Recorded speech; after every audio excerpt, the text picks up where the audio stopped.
My son had a pulmonary hemorrhage and then he had a cerebral hemorrhage. I said to this doctor, how would you cope if this was your baby? And what he said absolutely enraged me, because he just said to me, well, I would know what to expect.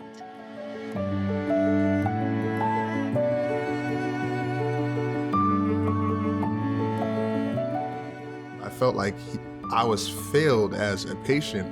That in itself brought my entire treatment to a stop. All I wanted to do was honestly leave. It made me leave the appointment even more hopeless than I entered. I haven't been to a dermatologist since, and that was like over 10 years ago. I avoid actually going to the doctor if I don't have to, but because you've built up that mistrust, you'll defer something possibly quite important that needs to be dealt with.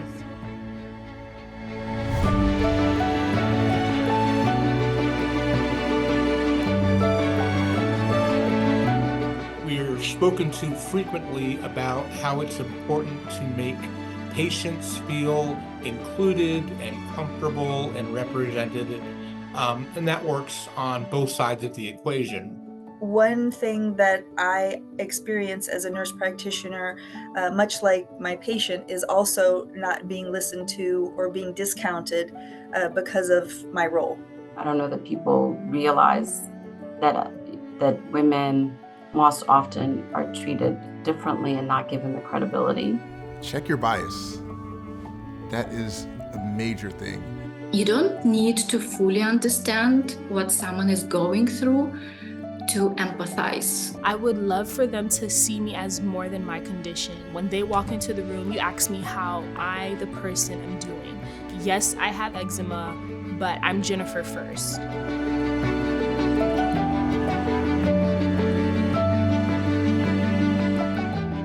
The healthcare professionals, I hope, will improve their understanding of what the person sitting in front of them needs to hear. So do take the time to engage, ask the patient's permission. Is it okay if I ask you some questions about your health history, your family histories? In healthcare, every patient is a new opportunity to share your gifts. Listen to them, see them just as a whole person sitting in front of you. I still feel like, doctors, dermatologists, they're very knowledgeable, but patients are also too, because they go through this daily. We need to always be very cognizant of listening to our patient and never assuming that there's not anything that we could learn.